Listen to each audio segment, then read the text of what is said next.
Hello guys, स्वागत है आपका सिटीजन जी चैनल पर। और आज आप देखने वाले हो 2021 में रिलीज हुई American horror comedy action film Willis Wonderland. इसे डायरेक्ट किया है केविन लुइस ने और इसमें लीड रोल में है निकोलस केज, जिन्हें सब जानते ही होंगे। लेकिन खास बात यह है कि इस फिल्म में उनका एक भी डायलॉग नहीं है और ना ही उनका कोई नाम है। तो ऐसी यूनिक और इंटरेस्टिंग वीडियोस देखते रहने के लिए चैनल को सब्सक्राइब करके बेल नोटिफिकेशन जरूर से ऑन कर लो, ताकि मुझे वीडियो बनाने की मोटिवेशन मिलती रहे और आपको वीडियोस की नोटिफिकेशन। तो मूवी का कॉन्सेप्ट क्या है वो हम आगे फाइंड आउट करेंगे और वीडियो के एंड में मैं आपको इंटरेस्टिंग फैक्ट्स भी बताऊंगा। तो अब ज़्यादा देर ना करते हुए जल्दी स्टोरी स्टार्ट करते हैं।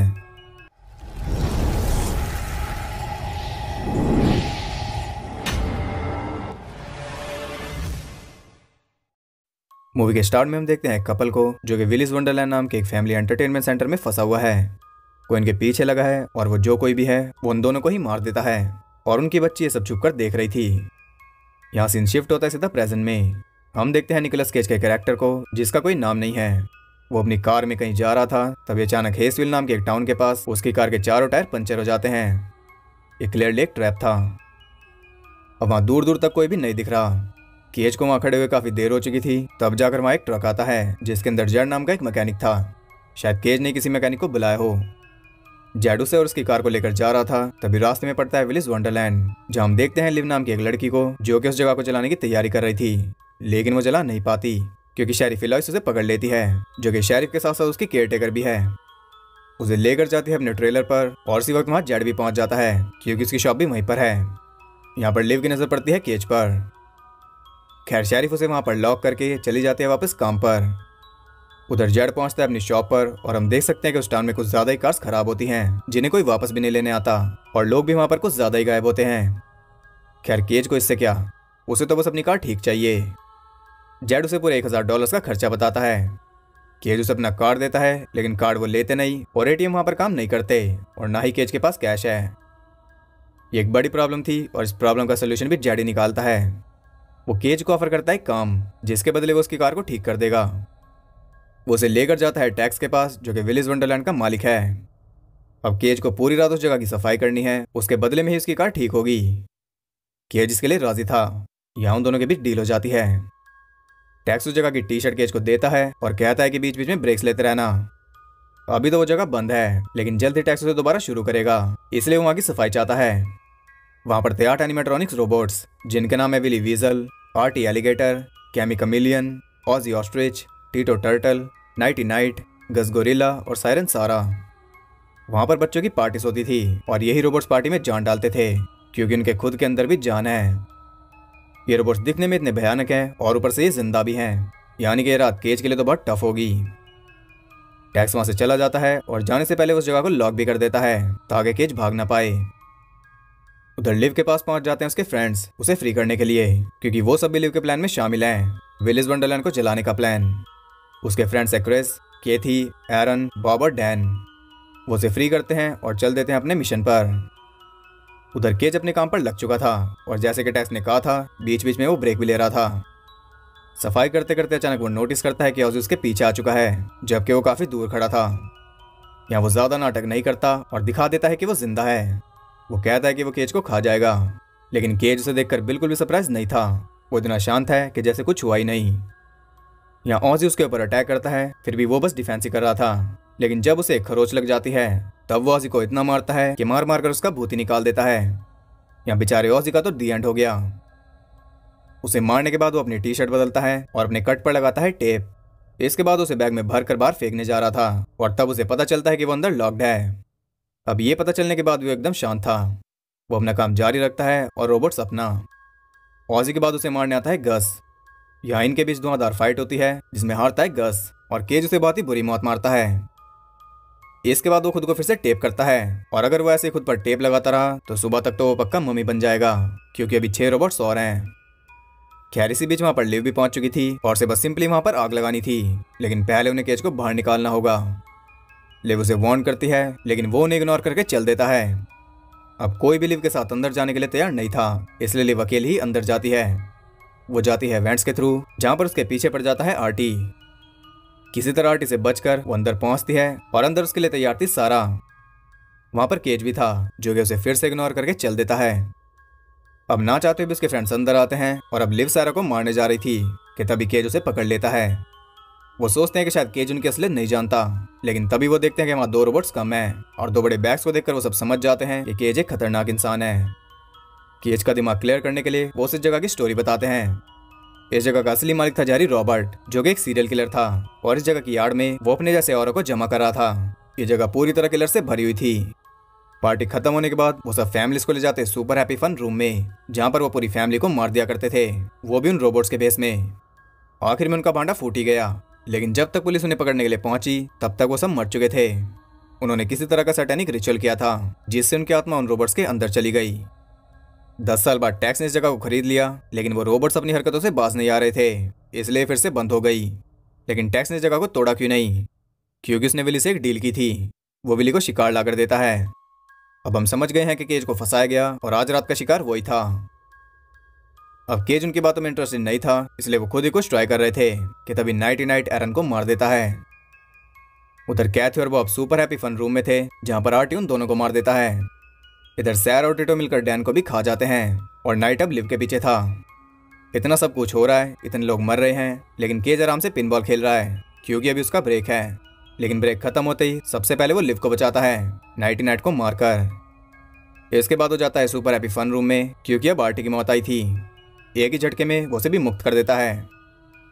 खैर उधर क्रिस शेरिफ के पास कॉल करके उसे सब कुछ बता देता है, और तभी उसके पास आती है कैमी। वो कहती है कि वो बाकी सबके जैसी नहीं है, वो उनकी हेल्प करना चाहती है।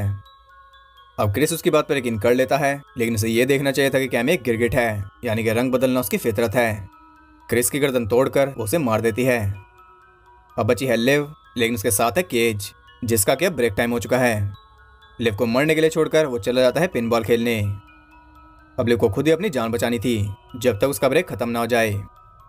खैर लिव इसमें कामयाब रहती है और ब्रेक खत्म होते ही केज कैमी को ब्रेक करना शुरू करता है। इधर शेरिफ और डेप्यूटी एवन उन्हें बचाने आ रहे थे, और क्योंकि एवन वहां पर नया है इसलिए शेरिफ उसे वहां का राज बताती है। वो बताती है कि टैक्स ने उस जगह को तोड़ने के लिए कॉन्ट्रैक्ट दिया था, लेकिन अगले ही दिन कॉन्ट्रैक्टर भी मर गया और उसकी फैमिली भी। इसके बाद उन रोबोट्स ने टाउन में आना शुरू कर दिया। रोज कोई ना कोई मर रहा था। तब जाकर उस टाउन के लोगों ने इन रोबोट्स के साथ एक डील की कि वो सब खुद ही उन्हें शिकार ला कर देंगे।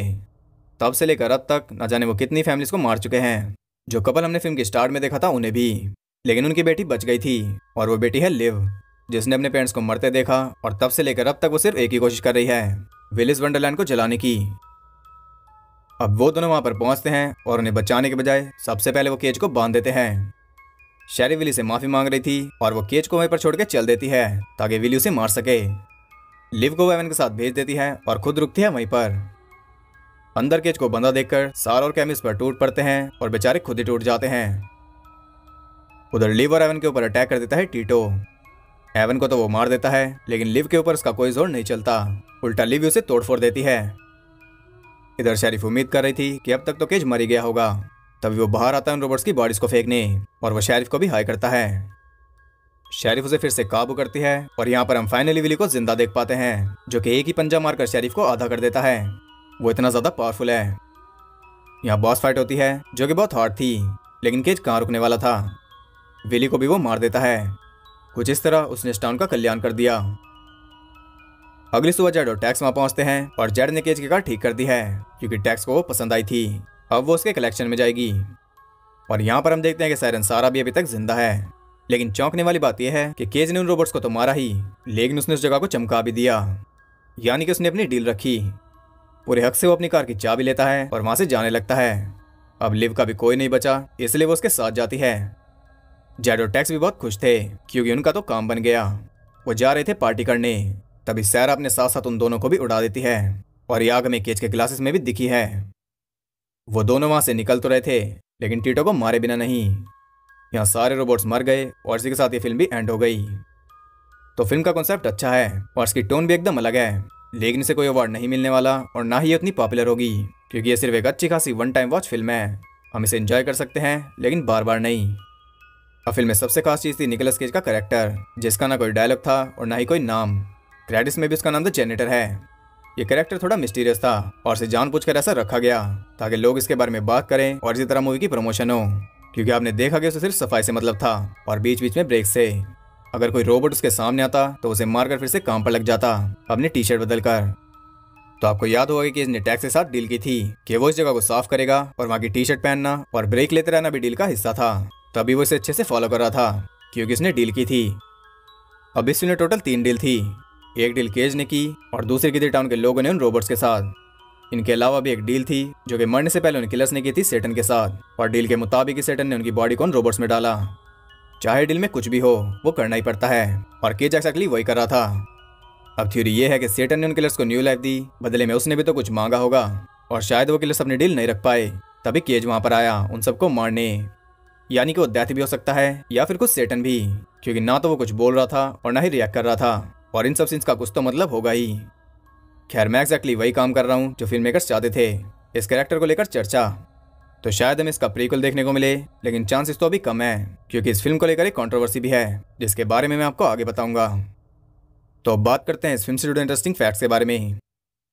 पहले इस फिल्म का नाम वेलिस वंडरलैंड था। इस फिल्म के साथ कंट्रोवर्सी ये है कि ये फाइव नाइट्स एट फ्राइडे नाम की वीडियो गेम से काफी मिलती जुलती है, जिसके ऊपर भी एक फिल्म बन रही है। अब ये फिल्म उससे पहले आ गई और कॉन्सेप्ट भी सेम है, इसलिए कई फैंस नाराज हैं। निकोलस केज को बिना किसी डायलॉग वाला कैरेक्टर इतना पसंद आया कि उन्होंने इस फिल्म में काम भी किया और वो इसके प्रोड्यूसर भी बने, क्योंकि वो हमेशा से एक साइलेंट परफॉर्मेंस देना चाहते थे। ये निकोलस केज की 8वीं हॉरर फिल्म है। डायरेक्टर के मुताबिक ये film Pale Rider versus Killer Clowns from Outer Space है। सायरन सारा का रोल करने वाली एक्ट्रेस एक ट्रेंड बैले डांसर है, और फिल्म में उन्होंने अपने स्किल्स का पूरा यूज किया।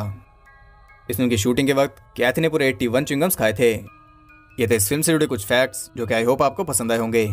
अगर आपको वीडियो और मेरा एफर्ट पसंद आए तो उसे एक लाइक और कमेंट जरूर करना, और ऐसे यूनिक और इंटरेस्टिंग वीडियोस देखते रहने के लिए चैनल को सब्सक्राइब करके बेल नोटिफिकेशन कॉल पर सेट कर लो ताकि नोटिफिकेशन आपके साथ डील कर सके। और सदा कनेक्टेड रहने के लिए आप मुझे इंस्टाग्राम पर फॉलो कर सकते हो, वहाँ पर आपको बहुत कुछ जानने के लिए मिल जाएगा, लिंक डिस्क्रिप्शन में है। तो मैं मिलता हूँ आपसे अगली वीडियो में, तब तक के लिए सबको बाय।